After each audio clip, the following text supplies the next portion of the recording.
Matheus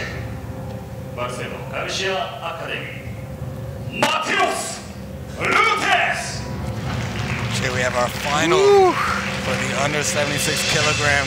I am so excited about this one.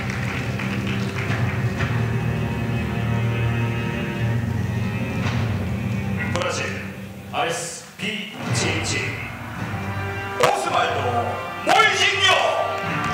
A very interesting matchup here. Both these guys have very tough semifinal matches. Both of them came down to referee decision, if I'm not mistaken.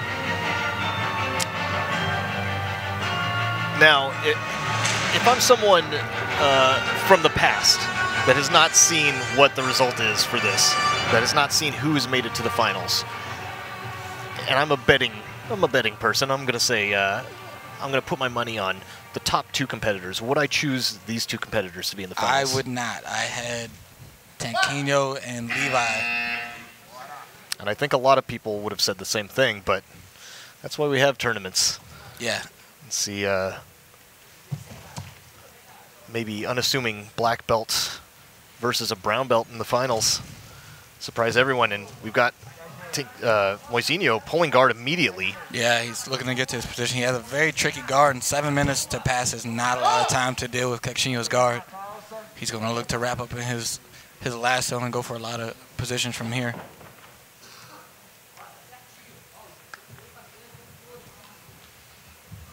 Whereas Matheus Lutes was trying to double pull. I believe he just wanted to come up with the advantage, but they get reset on the feet due to being nearly out of bounds. Now, who do you give it to? Who would you say is going to win this match? I could not call it, to be honest. I could see it going either way. I think Caixinho definitely still has the experience and the technical know-how in this match to be able to win and to know all the different strategies to win. But Matheus Lutes fights very, very hard, and he's very hard to deal with athletically. He's strong, and he knows how to play this game from the passing position. He knows how to pass a lot of guards. As you can see, he's already going for his pass. I think this match is going to be like this the entire way through until somebody gets to a solid position. Now, I trained with Lutes yesterday, 2 days ago, and I have to say his double underpassing was very, very solid. Surprising. Yeah. Like, he was able to overturn me easier than a lot of people that are very proficient with that style of passing. I was shocked, especially for his size, because we're at least somewhat close in size. It's not like he has a huge size advantage and just threw me over with muscle. Very good technique on these, and he does it quickly. So it's interesting to see Caixinho able to stop these pass attempts so far, at least. Yeah, Caixinho's guard is very good. I have not seen his guard pass too many times in competition. But the lasso guard is kind of hard to get to a stack position from, so Matheus is going to have to do a lot to get to his guard pass position. He has to break that grip, which is maybe tough for him to do.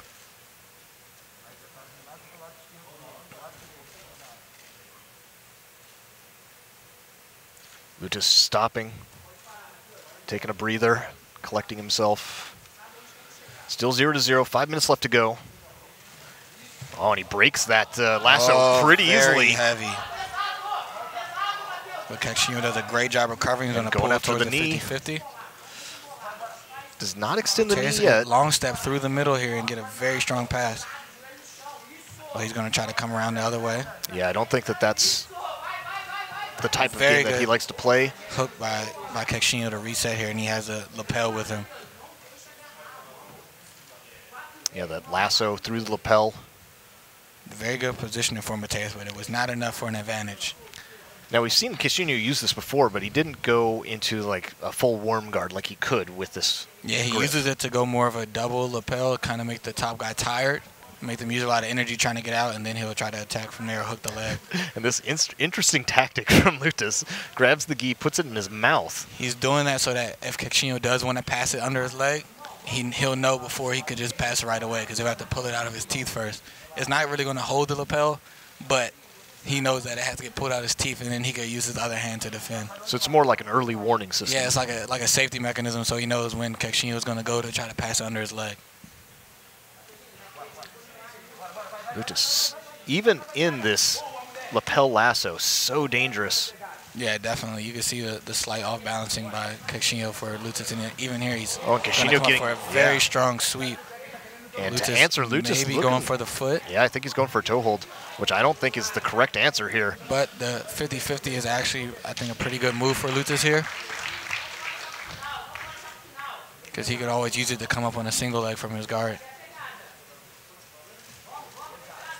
The only problem is that lapel is still caught. Yes, and Caixinha is very good at playing that around. You see him going to the out of bounds.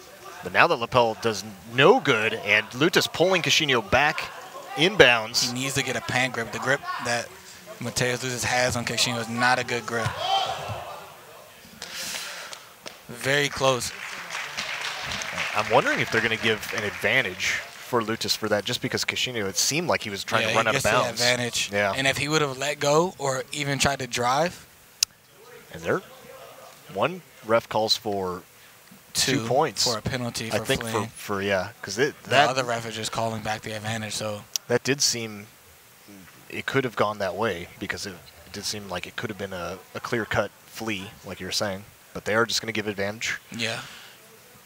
Which I think that could go either way. I could see that either way. He didn't get all the way out of bounds for the flea, which I think Matheus could have played to the rules set a little bit and drove him at the end of when he's fleeing or let him go. But he was trying to finish. He just didn't have a very good grip. Get too close to that out of bounds area, so they're just going to restart back in the center. Yeah, and that saved Caixinha just a little bit, because he did not want to be in the close guard there. Now, this has got to be a tall order if you're Lutes, because you're going against someone that is extremely experienced. That was very close. I don't even think Matheus expected to have the leg there, so he wasn't ready to hold it. But he has a very strong pass coming around here. Yeah, and he's all the way through the legs. Going to look for the back. We saw in his first match, it's very hard to get from under there. Forces the turtle from Caixinha. Caixinha just barely gets out of there in time. He has 2 minutes to work. He needs to get back to a solid position. But Matheus Lutes is on the attack here. And I can't tell from this camera angle, but he might have the seatbelt hooked up. And he does, and he tries to throw the hook in. He has the first hook. Can't get the second one.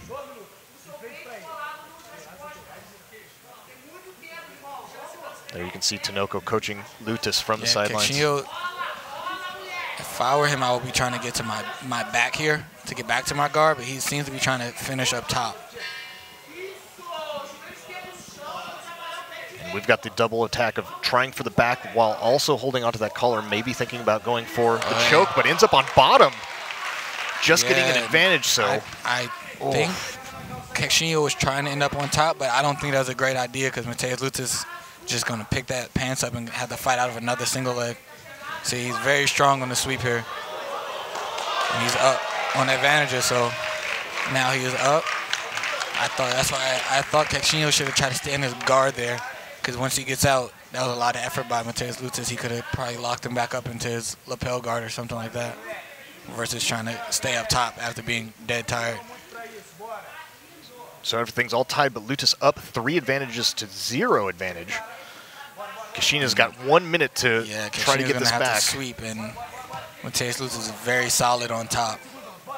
Caixinha swept earlier, but it was from a lapel guard, and he's not going to be able to get that same kind of leverage from this position. So we may very well see a brown belt take this entire ridiculously stacked division. Yeah.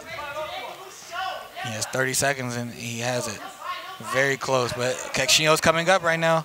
He has to hold it. Lutes thinking about the belly down arm footlock. Lutes ends up nearly getting swept. For the back out. It wasn't on the takedown attempt, so it wouldn't be 2. But I wouldn't be surprised if they gave him a penalty for fleeing the mat. And Ollie Geddes stands up and looks Caixinha really needs to make something happen here.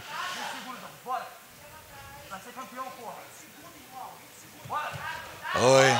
Nice ankle pick. Gets the shoulder to the hip. This is a strong way to finish, but Lutes just bullies him back to the mat. Lutes is used to this. This is where he likes to fight. He likes to scrap.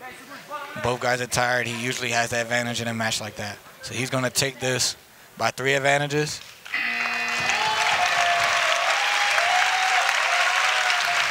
Matheus Lutes. What a year for this guy. Yeah, he's very incredible right now. That was good from the weight cut to the way he fought in his first 3 fights. that was an incredible run for him in this division. So he will take the gold in the under 76. Both these guys already had their ticket punched for the November show, but Lutes will get the prize money and will get seated higher. Matheus Lutes winning purple belt worlds, gi and no gi, and then after that took a year and a half off to just work a regular job. Maybe only trained about once a week. Very similar to what Tim Spriggs did. Yeah. The winner by decision is Matheus Lutes. Matheus Lutes takes the entire under 76 kilogram division, getting first place. 승리를 차지했습니다. 마테우스 루테스 선수에게 다시 한번 큰 축하의 박수를 부탁드리겠습니다. Runs over to Tinoco. The Marcelo guys are going to be happy tonight. Yeah.